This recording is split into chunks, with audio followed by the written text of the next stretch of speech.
Look, I should have made this video a long time ago, and I think that until very recently, those of us who cared about Palestinian people, including Christian Palestinian people, my care doesn't stop there. I don't think anyone deserves to be killed while they're in their own home. They don't deserve to be killed while they're in a church or any other place of worship. It's not okay that it has happened. But until recently, it felt like if you cared about those people, you could not have a conversation with an American Christian. You could not tell them, look, the current government of Israel, and I will put it that way, and I think it's important to put it that way. I think it's important not to say Israel killed X number of people,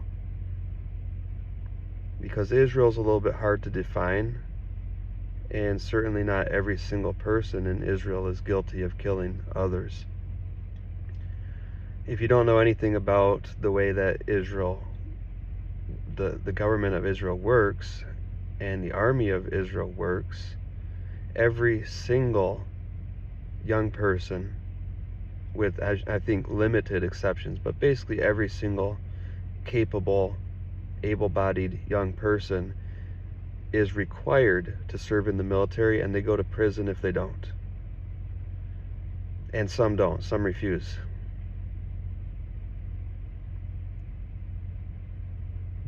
But every person is required to serve in the military, and everyone who serves in the military is required to do inhumane things to Palestinian people.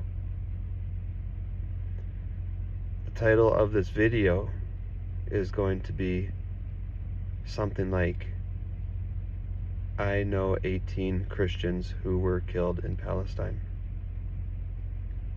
I don't know them directly.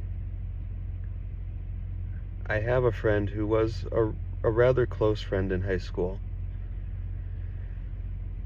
who I didn't know until my senior year of high school. She was a relative of friends of mine who I had never met or heard of, because she lived in Palestine most of her life, and then she came to the US to finish out high school. I didn't know anything about Palestine before then, and amazingly, it wasn't something she talked about a lot. You'd think that somebody who had close friends who had been killed while going about their everyday normal lives, or what should have been their everyday normal lives, you'd think they'd talk about it a lot. She didn't really talk about it a lot, and I guess maybe you wouldn't want to either. You'd want to kind of get away from it. But I contacted her again recently to ask some questions about Israel and Palestine and what's going on now. And this was actually right before it kind of blew up on social media, and maybe it's just my algorithm, I don't know, but it seems like there's been a lot of attention around it lately, and a lot of willingness for people to, for once, consider that Palestinian humans are humans too. So maybe people can hear this now. And it always felt like, I didn't know how to approach the subject, because the moment you open your mouth, and if the word Israel is one of the words that comes out of your mouth, every single Christian in the US seemed to be like, well, we must support Israel. What do you mean support? Support in what? Support the right to exist? Cool. Support the right to kill Palestinian Christians and non-Christians? No.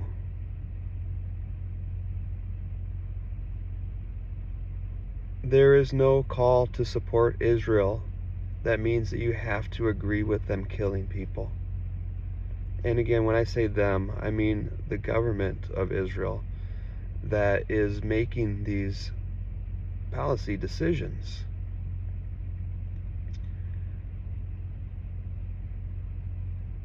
governments come and go. You look at the Old Testament. I'm not going to try to get too religious about this, because this is not something you have to be Christian to think, or have to not be Christian to think, or have to be of any specific religion or belief system, other than you don't think that we should kill innocent people. And that's pretty universal.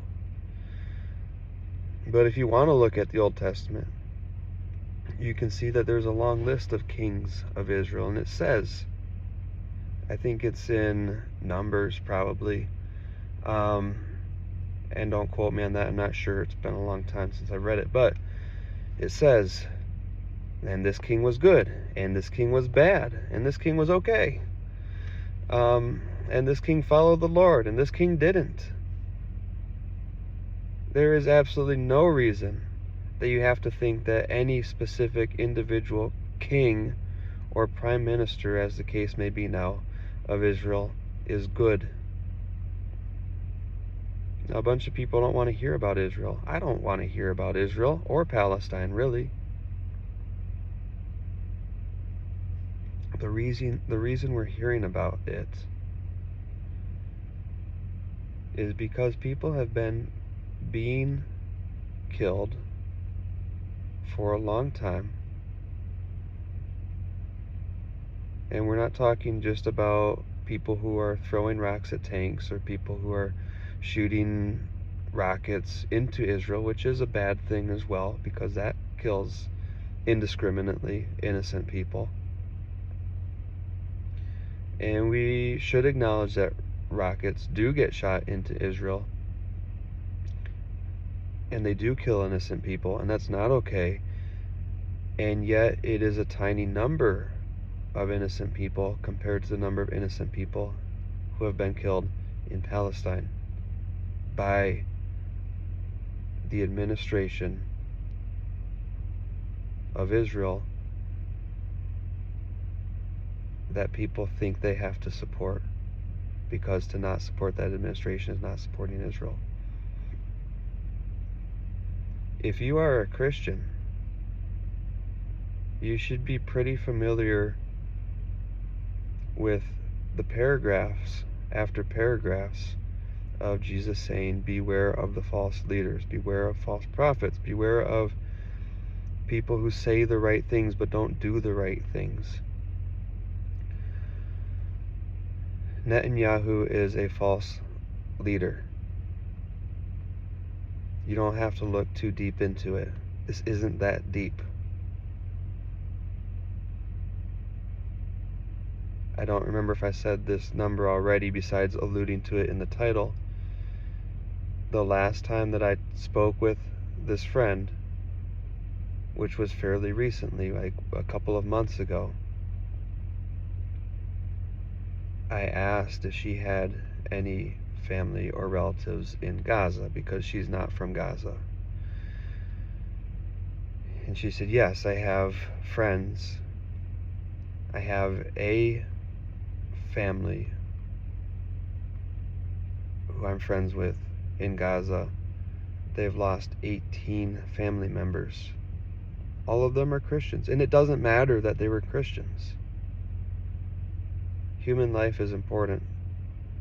The Christian lives are not the only lives worth protecting, but conveniently enough to the narrative that I want to tell, they were Christians.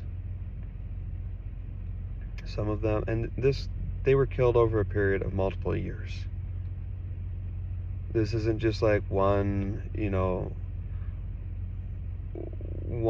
offensive attack gone wrong, one accident, something like that. They were all together and died all at once. They were killed over a period of multiple years as they tried to go about just normal life as much as they could, as much as it's possible for anybody to attempt to just live normal life in Palestine.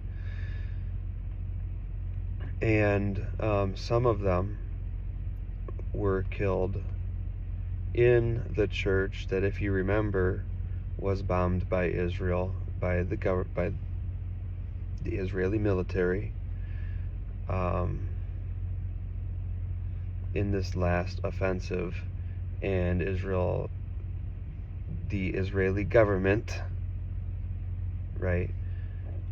The Israeli government came out and said it was an accident after the fact, but the problem is that there's been accidental bombings of churches, accidental bombings of hospitals, accidental bombings of refugee centers, accidental bombing of aid stations. These 18 people aren't the only 18 people who've been killed. That's just the number from one single family. Are you starting to understand what's actually going on and what we've enabled to go on, and what our government is still enabling to go on against the wishes of many American citizens? Are you beginning to understand what people have been trying to tell you all along? Do you understand that Palestine is being occupied by Israel? That they are bulldozing, and again, by the current Israeli government, which can change and which should change.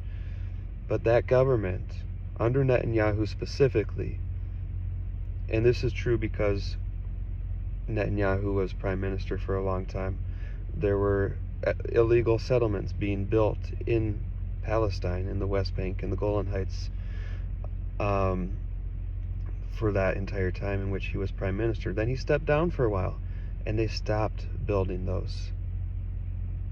And then he became prime minister again, and they started building them again. This is not all of Israel. It's not universally supported within Israel. It's not universally supported by all Israelis. There are many who don't want this to happen.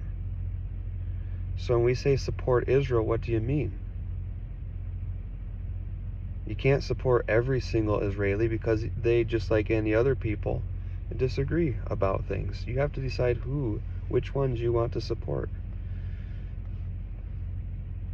I support the ones who are seeking peace and seeking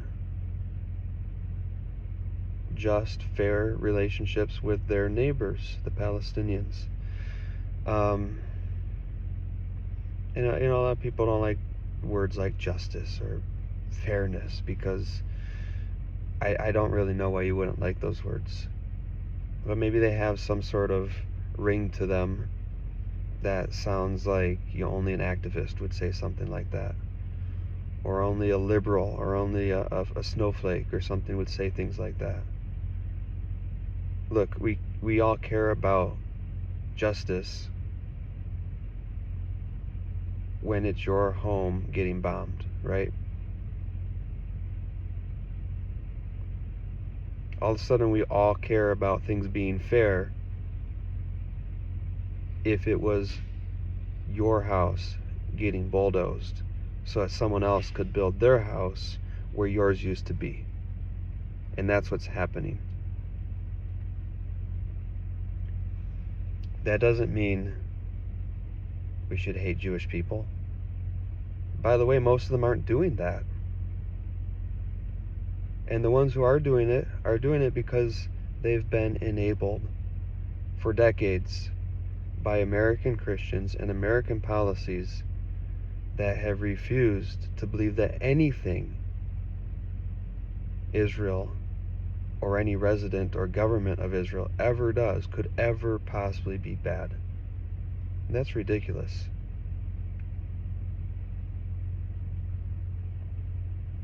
You read the Bible, you see how many times God rebukes Israel for doing wrong things.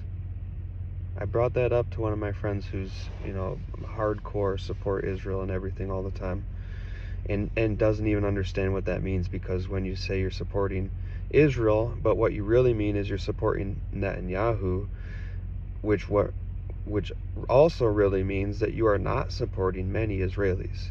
Because many Israelis, in fact the majority currently, do not support Netanyahu. They want him to step down. And he's using drawing out this war as the reason to not step down, because the kind of understanding is that he's expected to step down once the war is over. So he's drawing out that conflict, as he has done for many times for many reasons, as this way to stay in power, to retain power. You still need me, we're still fighting, we still got, still got work that needs to be done. I can't just step down right now in the middle of it. But I brought this up to that friend, and she's like, well, we're not prophets. Only the prophets could ever say something like Israel's doing the wrong thing. How does that logic make sense? Because by her logic, there's no more prophets. Prophets are done. They exist in the Old Testament, and after that they're done. So you're saying that Israel could do the right thing or the wrong thing, and could be called out for doing the wrong thing only in Old Testament times, but now they must necessarily always be doing the right thing and can't possibly be doing the wrong thing, and even if they are, nobody's allowed to say it because we're not prophets?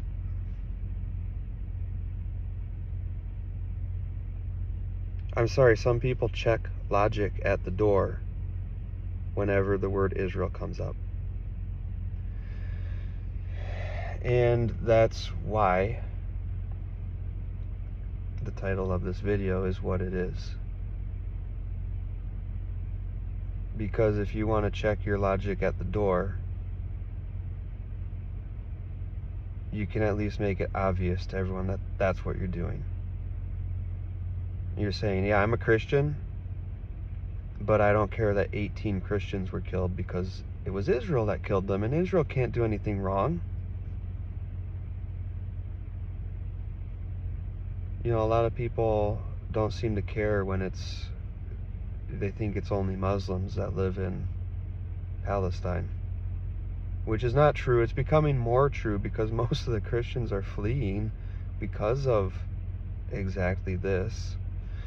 Not because they can't live with their Muslim neighbors. They've lived with and amongst and with and by them for decades and centuries.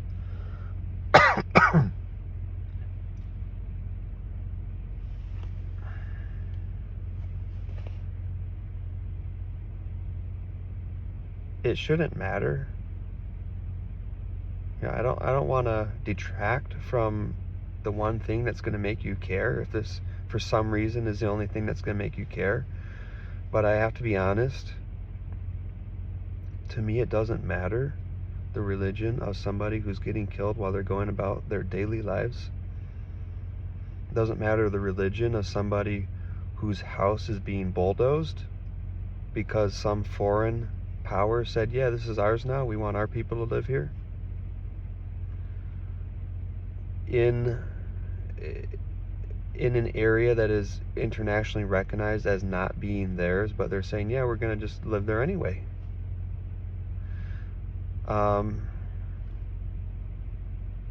Again, we'd all get it if it was our backyard. People don't understand why Palestinians have the conflict that they have with Israel. Why are some of the Palestinians violent? And some of the Palestinians, not all, not even the majority, but some of them have chosen to fight and use violence to try to accomplish their goals.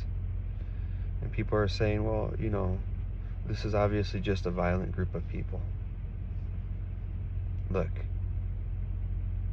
if someone from a different country with the support of their government. People get mad about people from other countries even coming into the United States at all, even existing in the United States.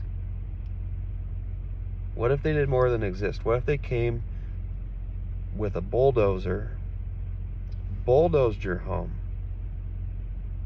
and said, we're going to build here now. You need to leave. You would become violent really fast as well. I used to try to make this argument in high school, which was like 18 years ago now. And people are like, somehow it's different if it's a Palestinian whose home gets bulldozed. Somehow it's not a fair comparison. What's different about it?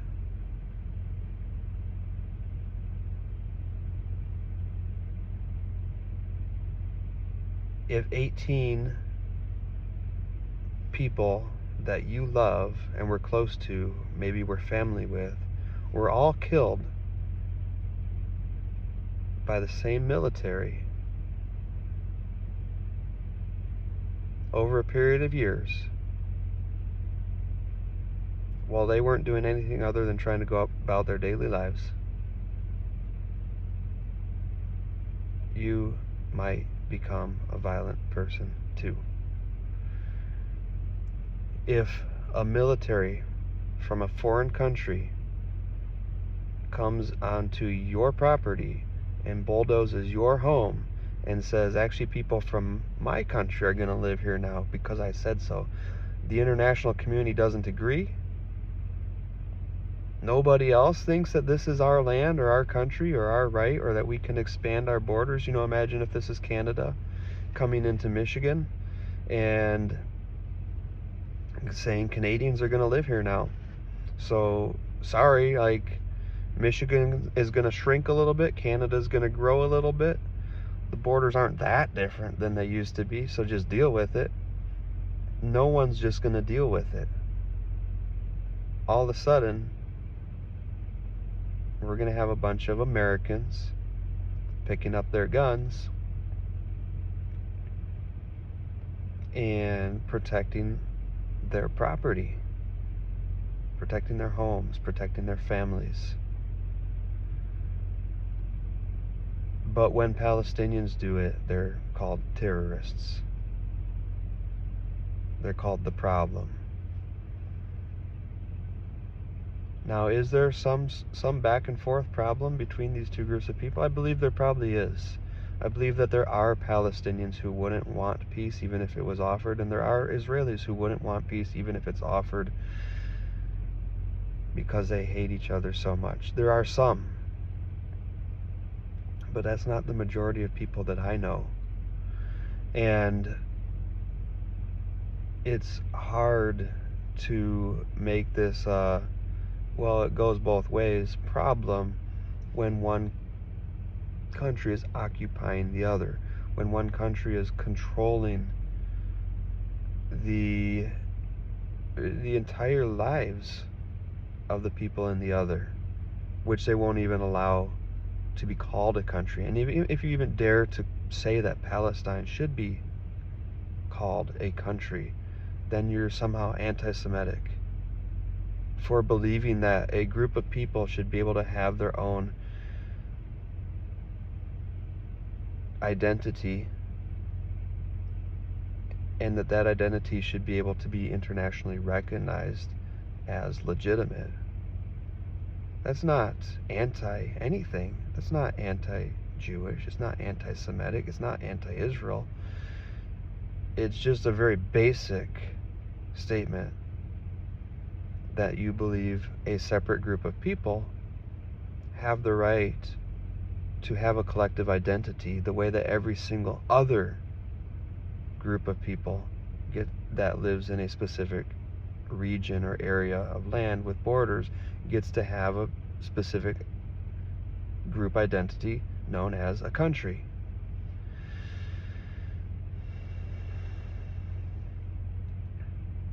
I will call Palestine a country.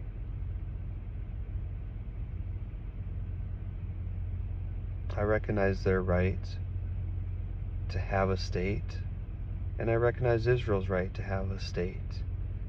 Whatever we think about how it was formed by the British in 1947 through 1948, and whether there were a bunch of wrongs that happened in that or not, it's done. It happened. It's a country. It's a state. It has boundaries.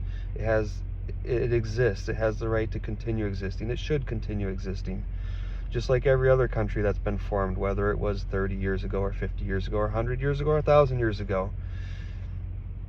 Every country has its origin story. Every origin story probably has some conflict and war and injustice around it. Unfortunately, that's just the way the world is. We can't go back in time. We can't change it. What's done is done.